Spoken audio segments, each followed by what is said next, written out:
नमस्कार. आज आपण फ्रेडरिक विलियम बर्टन यांच्या एका खूप प्रसिद्ध चित्रावर बोलणार आहोत, the meeting on the turret stairs.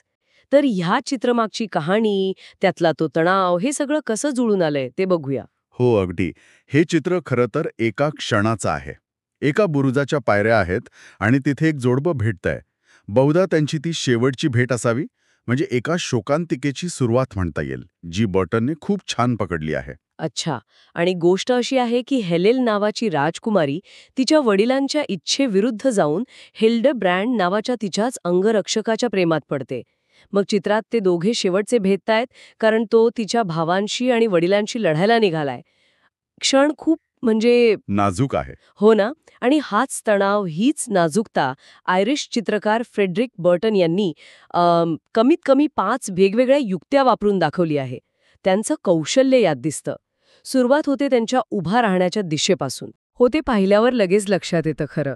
हेलिल पायऱ्या चढते आहे आणि हिल्डब्रँड खाली उतरतो आहे.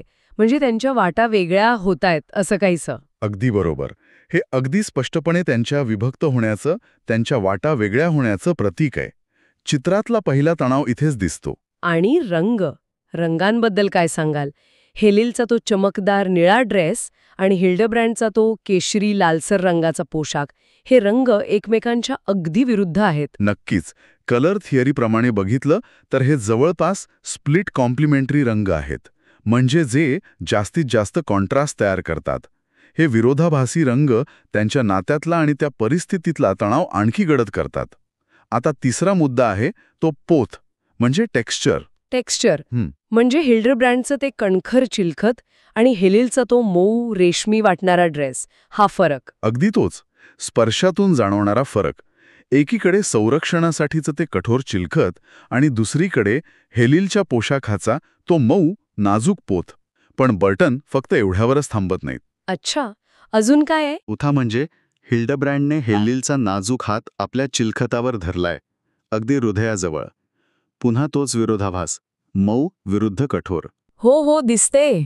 आणि पाचवा मुद्दा म्हणजे हेलिल स्वतःला सावरण्यासाठी बाजूच्या थंडगार दगडाच्या भिंतीला धरून उभी आहे. तिची उबदार त्वचा त्या थंड दगडावर टेकलेली. बापरे. म्हणजे प्रत्येक लहान सहान गोष्टीतून तो संघर्ष, तो तणाव जाणवतोय. आणि कथेचा शेवट पण तसा दुःखद आहे ना? हो. कथा अशी आहे की हिल्डब्रँड हेलिलच्या 7 भावांशी आणि वडिलांशी लढतो. तो जिंकतो सुद्धा, पण हेलिल तिच्या सर्वात लहान भावाला वाचवते. मात्र त्या लढाईत हिल्डब्रँड इतका गंभीर जखमी होतो की त्याचा मृत्यू होतो. अरे रे. म्हणजे चित्रातली ती भेट त्यांची अक्षरशः शेवटची भेट ठरते. अगदी. आणि हाच बर्टनने चित्रात पेरलेला सगळ्यात मोठा पण न दिसणारा तणाव आहे, जो आपल्याला गोष्ट माहीत असल्याशिवाय कळत नाही. कारण त्या पायऱ्यांवर भेटण्याच्या क्षणी त्या दोघांनाही कल्पना नाहीये की पुढे काय वाढून ठेवलंय, की हे त्यांचं शेवटचं असं प्रेमळ भेटणं असेल. तर मग यातून आपण काय शिकायचं? म्हणजे कलाकाराने दिशा, रंग, स्पर्श आणि अर्थातच कथेचा संदर्भ वापरून प्रेम, निराशा आणि तो अटळ वियोग या सगळ्या भावना एकाच फ्रेममध्ये कशा पकडल्या आहेत हे दिसतं. बरोबर. या चित्रातून हे समजतं की बर्टनने फक्त एक क्षण नाही, तर एका संपूर्ण शोकांतिकेचं सारस जणू काही या रंगांमधून, दिशेमधून, स्पर्शातून गोठवलं आहे. कलाकाराची निवड आपल्याला कथेच्या भावनिक गाभ्यापर्यंत कशी पोचवू शकते हे यातून कळतं. आणि हे आपल्याला एका वेगळ्या विचाराकडे पण घेऊन जातं. हो ना.